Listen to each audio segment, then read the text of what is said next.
In this segment, we're going to walk you through how we do cation column chromatography.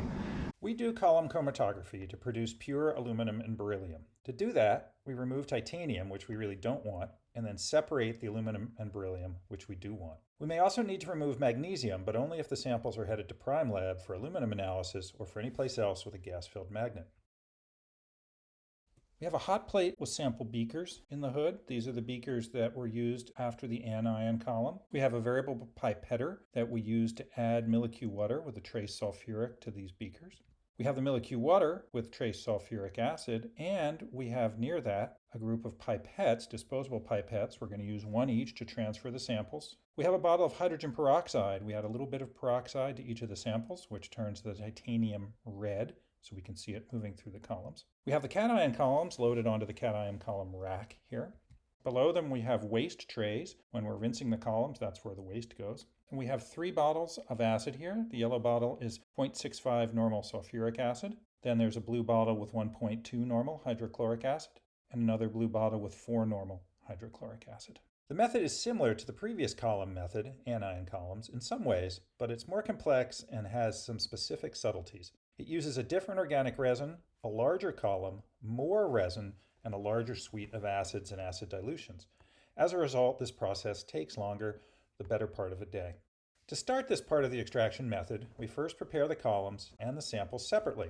To prepare the columns, we drain out the water in which they were stored, and then we condition them with 0.65 molar sulfuric acid. This is the same acid strength we will load the samples in, and we need the two to match.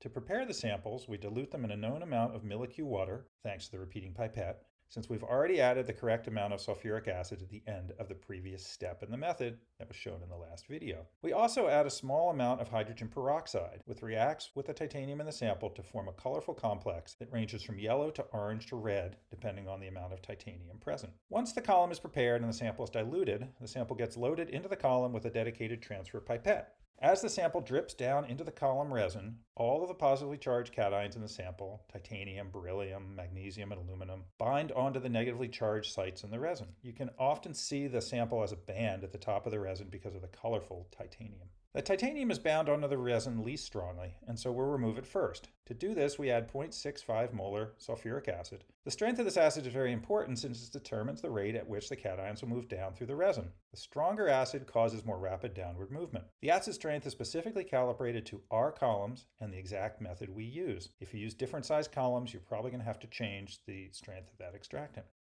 As the TI unbinds from the resin, percolates downward and eventually drips into the beakers. We can follow it by watching the color band move down the column and eventually into the beaker below. We know the titanium elution is done when the liquid dripping from the column is no longer colorful. When we finish eluting titanium, we cap and save the titanium fractions. They'll likely be discarded later, but we save them until we can verify that the beryllium and aluminum fractions are high yield and are pure. We do this in case something went wrong with the elution or our sample preparation. We can always recover the beryllium and aluminum if they somehow ended up in the titanium, although that's really rare. Next, we elute the beryllium using 1.2 normal HCl. This stronger acid causes beryllium to unbind from the resin and drip down and out of the column into a separate set of beakers. These beryllium beakers go onto the hot plate overnight to evaporate. Next, we elute the magnesium using a very large volume of hydrochloric acid, 1.2 normal, quite weak. The magnesium behaves similarly to beryllium but binds on the resin just a bit more strongly, so we need this large volume of acid to pull it off the negatively charged sites on the resin. The magnesium fraction gets discarded. Finally, we elute aluminum in much stronger acid, 4 normal HCl. The aluminum binds to the resin most strongly and can only be removed with strong acid. The aluminum beakers go onto the hot plate to evaporate overnight.